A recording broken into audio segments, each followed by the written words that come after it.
Wow, have you ever seen a storm blow in over the Mediterranean Sea?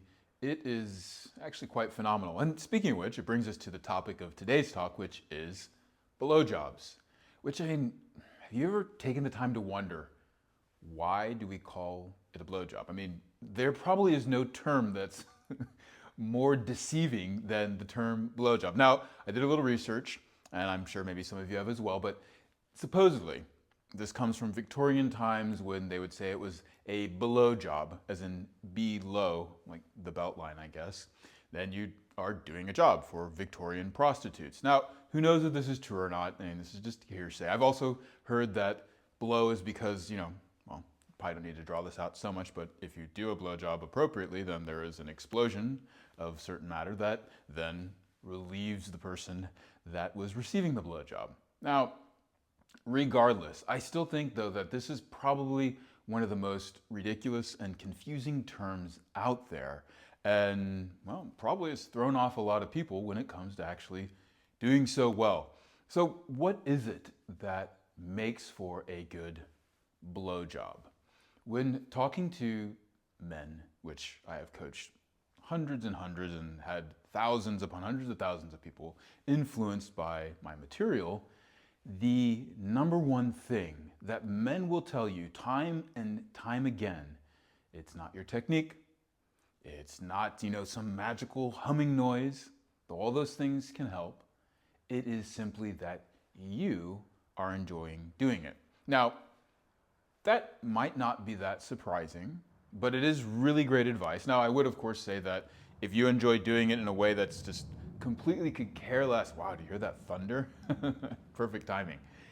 If you do it in a way that, of course, you're seeing the man cringe, or you're enjoying it, or he's just kind of like falling asleep, then you enjoying it might not be then the right thing, because you don't want to use teeth, you don't want to use any nails or cause anything like you're pulling on the skin too hard.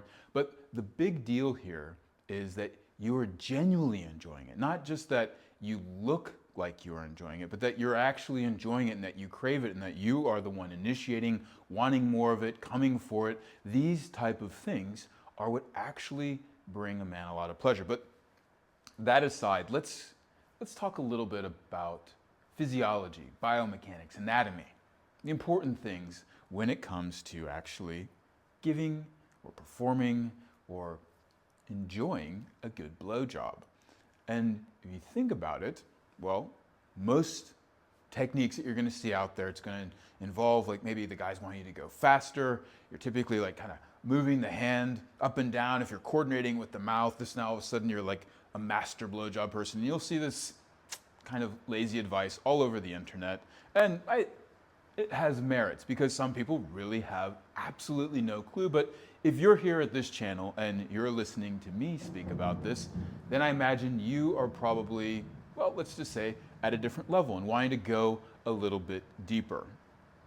No pun intended.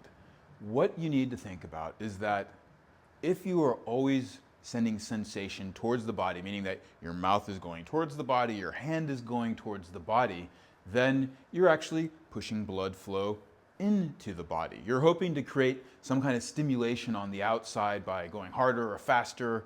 And what happens is that a lot of times it's going to either oversensitize the guy, which means that he's going to be like, oh, that's too much focus on the head, or this is too much sensation, which is then going to cause him to lose the erection or cause him to pop off maybe quicker than you might want to, which maybe is right for the guy. But a lot of the guys that are like, oh, I actually will avoid having a blowjob because then I can't have a sexual experience. It's going to last too short. And then if we even go into penetrative act, I'm already on the verge of popping. So some guys will even avoid that. So how can you do this in a way that actually helps him be able to last longer, helps him be able to even boost his pleasure capacity? And frankly, think about it. Blood flows from the inside of the body, from the heart, out to the extremities.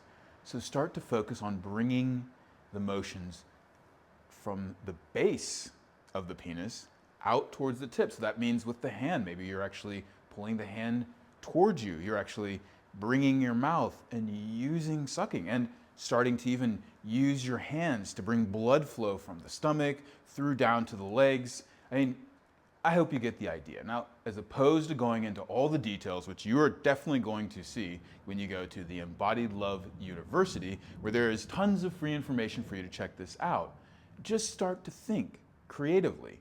How is it that I can bring more blood flow from this heart all the way down into the crotch, up through the base of the penis, and out to the head? And that's why I titled this video, Why You Suck at Blowjobs.